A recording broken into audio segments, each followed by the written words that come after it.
지난 16일 다음 뉴스에 이런 기사가 올라왔어요. 미국 대통령 바이든 부부가 백악관에서 800km 떨어진 사우스캐롤라이나 주의 브루클랜드 침례교회에 열린 한 예배에 참석을 했습니다. 블루클랜드 교회 목사인 찰스 잭슨의 그 목사직 50주년을 기념하는 예배였어요.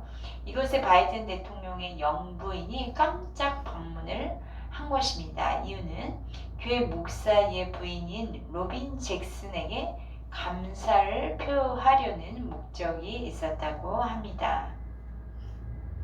바이든 대통령은 첫째 부인과 그 사이에서 자녀 3명이 있었어요. 그런데 교통사고로 부인과 딸을 잃고 두 아들의 목숨은 건졌다고 합니다. 이후에 바이든이 이제 재혼을 했고 지금의 영부인인 질 바이든 여사는 전 부인의 아들들을 매우 사랑으로 양육하던 중에 또 그 한 아들이 당시 나이에 46세에 인데 뇌암으로 세상을 떠났다고 합니다. 질 바이든은 아들이 암으로 죽고 나서 먼저 떠나간 아들에게 배신당한 그 상처로 신앙을 잃었고요. 교회를 다니지도 또 기도를 하지도 않았다고 합니다. 그러던 2019년 5월에 바이든 여사는 교회 목사 사모님인 그 로빈을 알게 되었고요. 또 바이든 대통령이 대선 출마를 선언한 이후에 교회에서 로빈 사모님을 만났었습니다. 로빈 사모님은 바이든 여사에게 내가 당신의 기도 파트너가 되어주고 싶습니다. 그렇게 함께 기도해 주겠습니다. 라고 했고요. 또 이후에 두 사람은 정기적으로 소통하면서 함께 기도를 했다고 합니다. 로빈 사모님은 2년 반 동안 매주 바이든 여사에게 문자로 기도 문구를 보내주거나 또 그녀를 위해 내가 기도하고 있습니다 라고 알려주었습니다. 그러자 이 바이든 여사는 아무리 바빠도 그 사모님의 문구에 답장을 했다고 하죠. 자기가 낳은 아들이 아니지만 끔찍하게 사랑했던 아들이 죽은 뒤에 하나님을 떠났던 그 영부인이 로빈 잭슨 사모님의 중보기도의 힘으로 믿음을 되찾게 되고 함께 기도하는 기도의 파트너가 되었다는 기사, 우리의 마음을 훈훈하게 해 주었습니다. 질 바이든 영부인은 아들의 죽음 앞에 절망을 했죠. 가운데 기도와 말씀으로 위로해주는 로빈 사모님 통해서 그 영부인이 신앙을 떠났던 것이 이제 회복되어 하나님께 돌아와서 함께 기도하는 기도의 파트너가 되었습니다. 어려움을 당하는 사람은 이 바이든 여사뿐만 아니라 우리 주변에도 늘 있고요. 또 우리 자신에게도 어려움을 경험할 때가 있습니다. 때론 이런 어려움을 겪는 이웃에 기도의 파트너가 되고 또 기도의 동역자가 되어서 함께 기도하고 말씀을 묵상함으로 이겨내는 삶을 살아가는 저와 여러분이 되었으면 좋겠습니다. 오늘 우리가 읽은 욥기서에 욥은 고난당할 때에 그와 함께 해주는 사람이 없었어요. 그래서 친구들에게 비판을 받았고 괴로움을 받았고 그 아픔으로 인한 절망이 되고 더욱더 절망 가운데 놓이게 되었지만 그 욥이 그런 가운데서 하나님의 뜻을 알게 되고 그 친구들을 위해서 대신해서 기도를 하게 됩니다. 그것을 하나님께서 보시고 기쁘게 받으신 내용이 오늘 우리가 읽은 욥기서 42장의 말씀 결론 부분입니다. 오늘 본문을 통해서 하나님의 은혜가 저와 여러분에게 있기를 축복합니다. 욥은 세 친구와의 논쟁을 하는 그런 이야기가 욥기서 4장부터 14장까지 쭉 연결되었고요. 또 32장부터 37장까지는 엘리후라는 사람이 등장해서 이야기한 내용이 기록되어 있고, 이제 38장부터 하나님께서 폭풍 가운데 우르르 쾅쾅 폭풍 가운데 욥에게 말씀하기 시작하십니다. 41장까지 하나님께서 하신 말씀이 기록되어 있어요. 또 42장은 하나님의 말씀, 우리와 같은 그 하나님의 말씀을 들은 욥이 대답하는 것으로 시작하고 있습니다. 욥의 고백인데요. 1절과 2절 말씀 읽어주세요. 욥이 여호와께 대답하여 이르되 주께서는 못하실 일이 없사오며 무슨 계획이든지 못 이루실 일이 없는 줄 아오니. 네, 욥은 자신이 고난당하는 상황에서 재수없네, 어쩌다 이런 일을 당했냐, 혼란스러워하지 않습니다. 모든 것은 하나님의 계획대로 이루어지고 하나님께서 계획하신 것이라면 고난을 당할 수밖에 없다는 그런 고난을 고백을 합니다. 하나님은 천지를 창조하셨고요, 세상 모든 역사를 주관하신 분이시고요, 전지전능하시기 때문에 못하실 일이 없으십니다. 누가복음 18장 27절에는 이런 말씀이 있습니다. 이르시되 무릇 사람이 할 수 없는 것을 하나님은 하실 수 있느니라. 사람이 할 수 없는 것을 하나님은 하실 수 있습니다. 하나님께서 못하실 일이 전혀 없으십니다. 그런데 어떤 일이 안 나타나냐고요? 하나님이 못하시는 분이 아니시라.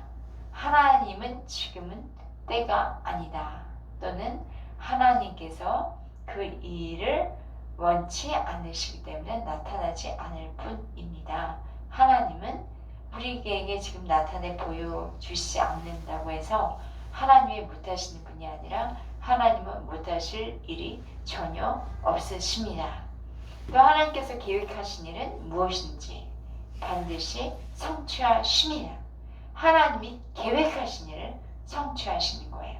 하나님께서 계획하신 일들을 못 이루실 것은 없어요. 하나님의 뜻하신 것, 계획하신 것, 하나님의 뜻은 반드시 이루어집니다. 이번 교회를 향한 하나님의 선하신 계획, 또 저와 여러분, 우리가 기도하는 한 사람 한 사람을 향한 하나님의 선하신 계획은, 그 계획의 모든 것은 하나님이 하시기 작정하시면 다 반드시 이루십니다. 3절과 4절 말씀 읽어주세요. 무지한 말로 이치를 가리는 자가 누구니까. 나는 깨닫지도 못한 일을 말하였고 스스로 알 수도 없고 헤아리기도 어려운 일을 말하였나이다. 내가 말하겠사오니 주는 들으시고 내가 주께 묻겠사오니 주는 내게 알게 하옵소서. 네, 하나님의 말씀 듣고 나서 욥이 깨달은 것이 있어요. 사람이 아무리 지혜롭고 똑똑한 것 같아도 하나님 앞에서는 무지한 존재라는 것입니다. 사람들이 하는 말로서 온전히 그것을 깨달을 수도 없고 또한 제대로 알 수 없다는 고백이죠. 그래서 욥은 하나님께 질문을 합니다. 주여, 주여, 내가 주께 묻겠사오니 내게 알게 하옵소서. 하나님께서 나에게 이런 고난 주신 이유, 또 세상을 향한 하나님의 뜻과 섭리에 대해서 알게 해주세요. 이건 사람을 통해서 알게 되는 것이 아니라 하나님께 직접 그렇게 간구하고 있는 것이죠. 하나님의 뜻과 계획하신 모든 것은 그대로 이루어진다는 것까지는 알았는데, 그렇다면 그 하나님의 뜻과 그 하나님의 섭리를 내게 좀 알려주세요 라고 간구합니다. 하나님께서 우리에게 그 섭리와 뜻을 알려주시면 어떻게 할까요? 알려주시면 어이했어 하고 순종할까요? 주님의 섭리와 뜻을 알면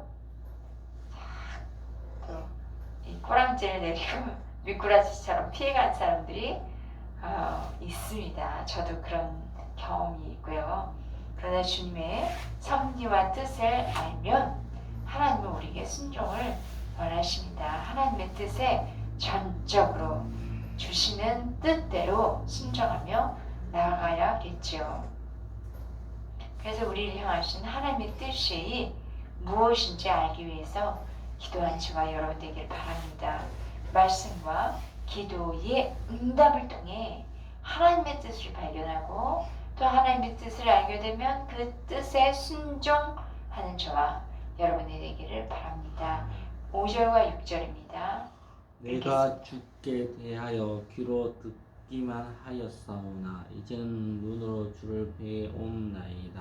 그러므로 내가 스스로 거두어 드리고 티끌과 제 가운데서 회개하나이다. 네, 귀로만 들었던 하나님을 이제는 눈으로 뵙니다. 하나님의 임재 안에 들어간 것 같습니다. 하나님의 임재 안에 들어간 욥은 이 자신의 어리석고 무지한 것들이 주님 앞에 다 내려지게 되고요. 하나님 앞에서 진실하게 회개하게 됩니다.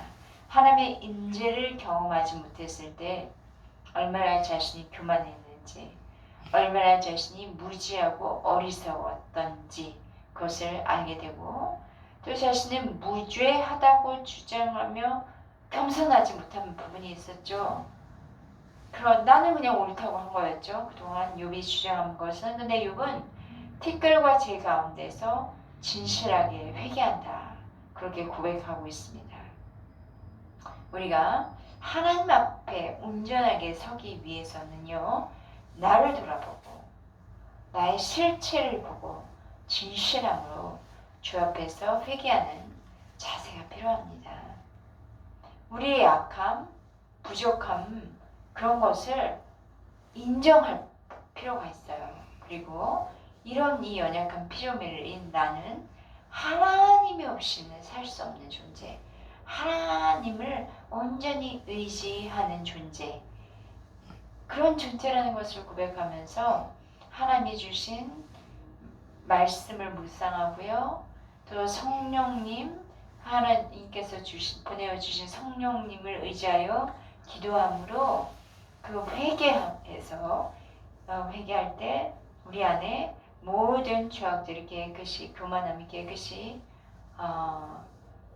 사함을 받게 되고요. 이제 은혜의 보좌, 하나님의 은혜의 보좌 앞에 나아갈 저와 여러분이 된 것입니다. 7절 읽어주십시오. 여호와께서 욥에게 이 말씀을 하신 후에 여호와께서 대만 사람 엘리바스에게 이르시되 내가 너와 내 두 친구에게 노하나니 이는 너희가 나를 가리켜 말한 것이 내 종 욥의 말 같이 옳지 못함이니라. 8절도 읽어주십시오. 그런즉 너희는 수소 7과 순양 7을 가지고 내 종 욥에게 가서 너희를 위하여 번제를 드리라. 내 종 욥이 너희를 위하여 기도할 것인즉 내가 그를 기쁘게 받으리라. 너희가 우매한 만큼 너희에게 갚지 아니하리라. 이는 너희가 나를 가리켜 말한 것이 내 종 욥의 말같이 옳지 못함이라. 네, 7절과 8절 마지막 부분 보면 내 종 욥의 말같이 옳지 못함이니라 이렇게 두 번이나 말씀하신 강조하시는 부분이 있습니다. 욥의 고백 들으신 하나님께서 이제는 누구를 향하여 책망하시냐? 욥의 친구들에게 그 책망하십니다. 너희가 욥을 향해 비판했지. 하나님 앞에 죄를 지었기 때문에 고난당한다고 욥을 비난했지. 욥에 대해서 알지 못하고 하나님에 대해서 알지 못하면서 욥을 비판한 친구들에 대해서 너희는 옳지 못하다. 그렇게 책망하십니다. 욥의 친구들은 자신들이 모든 것을 다 깨달아 아는 것처럼 욥을 향해서 책망했었거든요. 또 하나님에 대해서도 마치 자신들이 다 아는 것처럼 그렇게 말했어요. 그런 욥의 친구들에게 하나님이 책망하십니다. 정말 너희가 모든 것을 다 아느냐? 모든 것을 알지 못하면서 아는 것처럼 욥을 비판하는가? 자, 오늘 이 시대를 살아가는 저와 또 여러분에게 하나님께서 같은 말씀을 하십니다. 너희가 모든 것을 다 아는 것처럼. 솔직히 우리가 아는 것이 얼마나 있겠어요?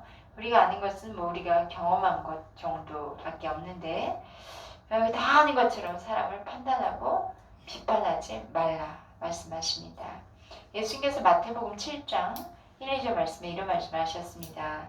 비판을 받지 아니하려고 하거든 비판하지 말라.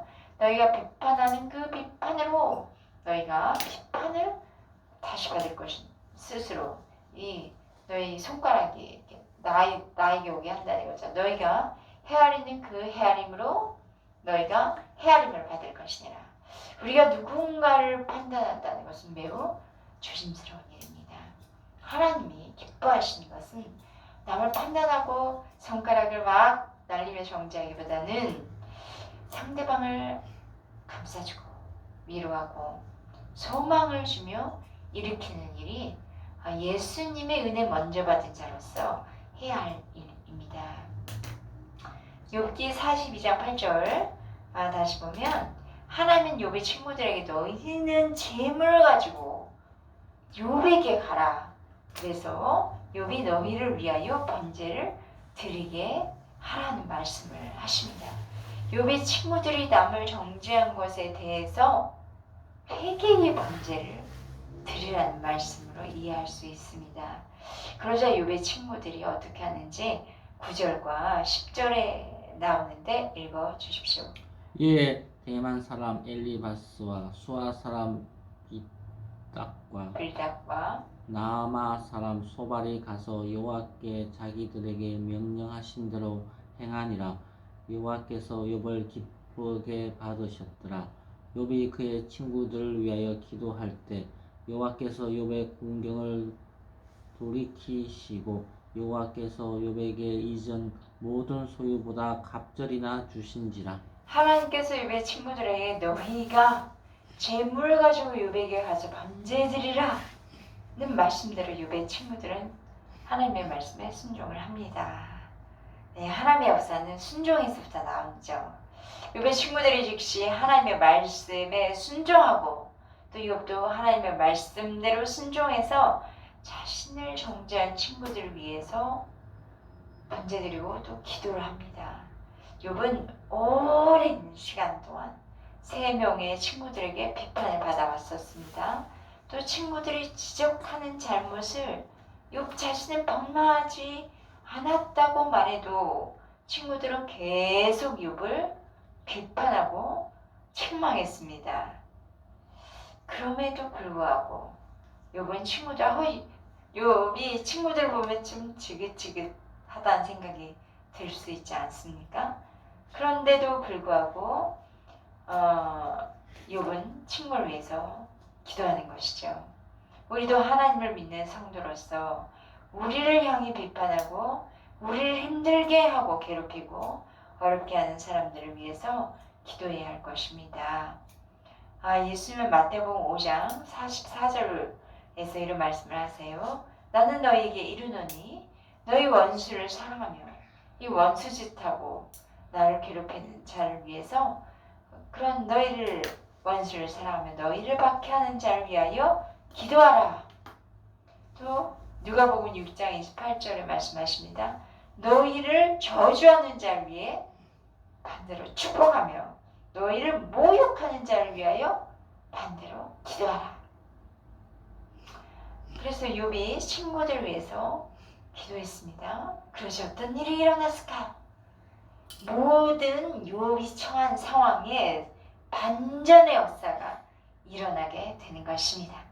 우리가 다른 사람을 위해서 기도할 때, 특히 나를 힘들게 하고 저주까지 하며 비판하는 사람들을 위해서 진심으로 기도하면 하나님의 새로운 역사가 나타나게 됩니다. 9절 다시 보니까 이에 대만 사람 엘리바스와 수아 사람 빌닷과 나아만 사람 소발이 가서 여호와께서 자기들에게 명령하신 대로 행하니라. 여호와께서 욥을 기쁘게 받으셨더라.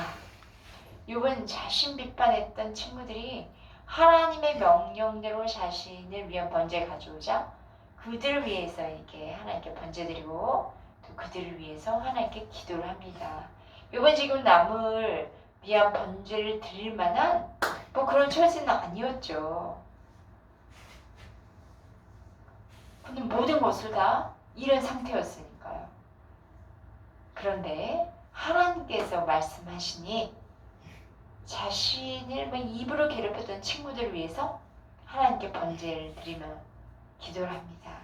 자, 이런 욥 어떻게 보십니까? 내가 하나님이라도 축복해주고 싶죠. 하나님은 욥을 어떻게 보실까요? 9절 보면 여호와께서 욥을 기쁘게 받으셨더라. 욥이 친구들을 받아주고 기도해주자 하나님은 욥을 받으신 거죠.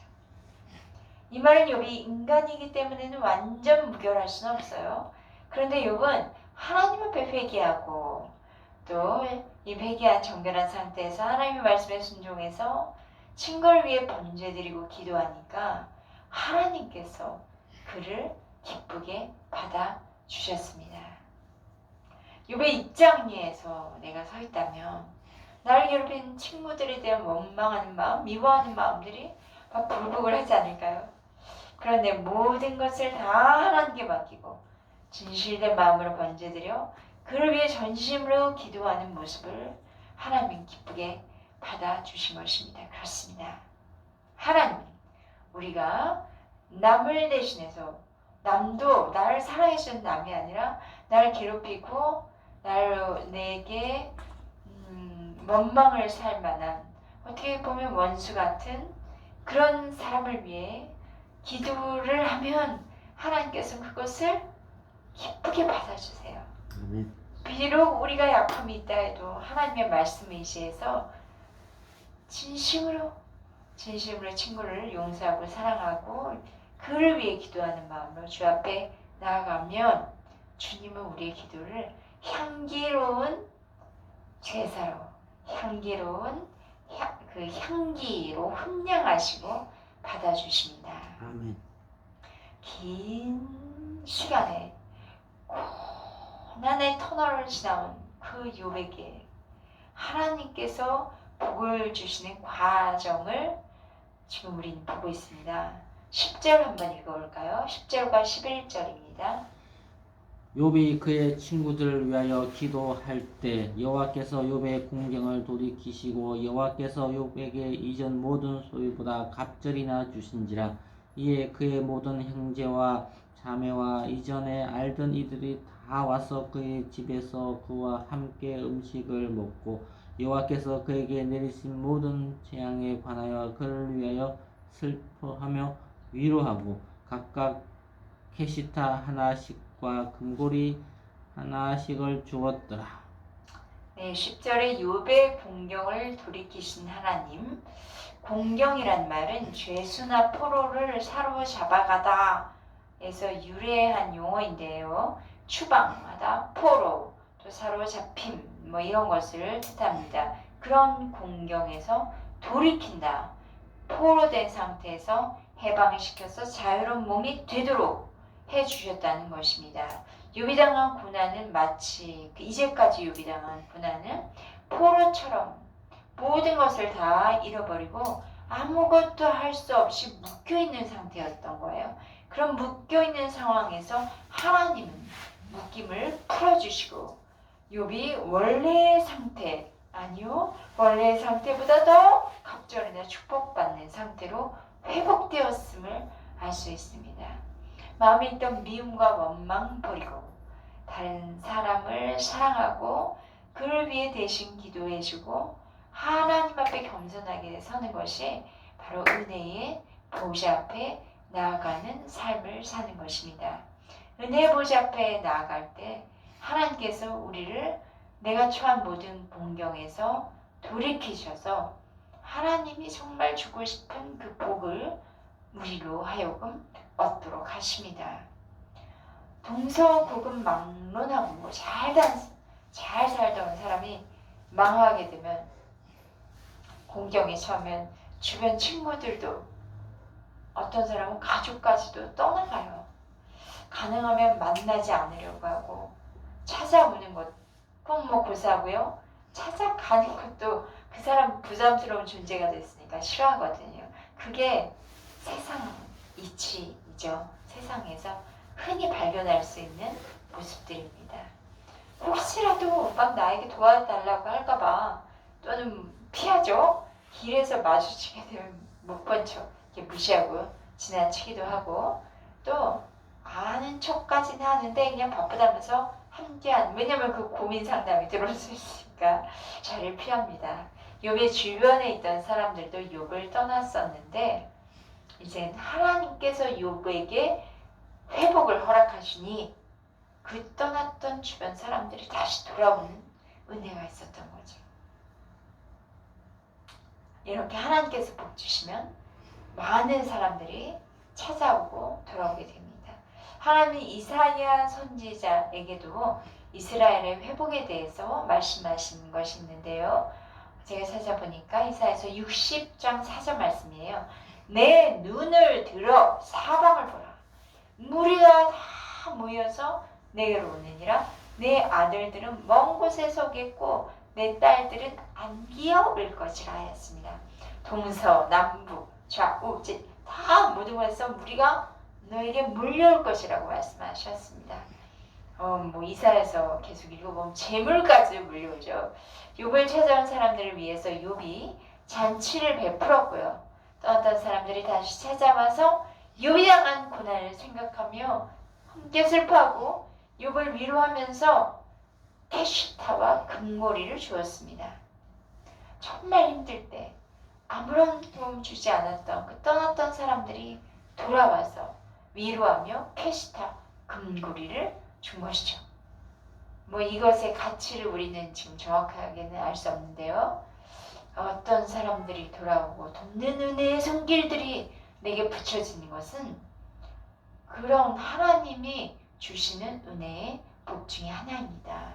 12절부터 16절, 17절까지 말씀을 보니 읽지는 않도록 하겠습니다. 12절에 처음보다 더 복을 주셨다 라는 말이 있고요.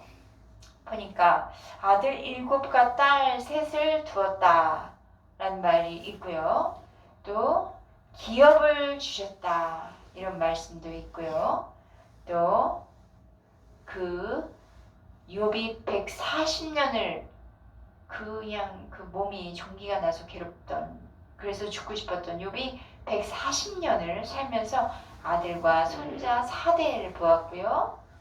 네, 이런 복을 누렸습니다. 처음에 주신 욥에게 주셨던 그 복에 배가 되는 복이었어요. 가축의 숫자는 1장에 기록된 숫자에 배가 된 숫자고요. 아들 7과 딸 3이 죽고 다시 아들 7과 딸 3을 안겨주셨고요.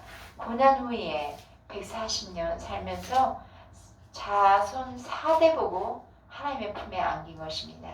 모든 것을 다 잃었던 그런 절망이었지만 가운데 하나님의 섭리를 믿을 하나님이 나에게 이 고난을 허락하신 그것을 하나님의 뜻으로 받고 뭔가 하나님의 계획하심이 있다는 것을 알게 되고 나의 가는 길을 아시는 하나님께서 나를 단련하시는 순금같이 되어 나오리라 는 고백을 하고 믿음으로 굳게 선 욥을 하나님이 기쁘게 받으시고 넘치는 복을 주신 것입니다. 고난은 대부분 저도 그랬어요. 하나님께 버림받는 거 아니에요? 하나님 어디 계세요? 그러나 하나님은 그 과정을 함께 지금 걷고 계십니다. 더 큰 예비 참된 복이 기다리고 있습니다. 우리는 지금 고난에 있다면 과정입니다. 공경에서 나를 마침내 돌이키사 회복시켜주고 복을 주시는 하나님의 은혜가 저와 여러분에게 넘치기를 주님의 이름으로 축복합니다. 아멘. 기도하시겠습니다.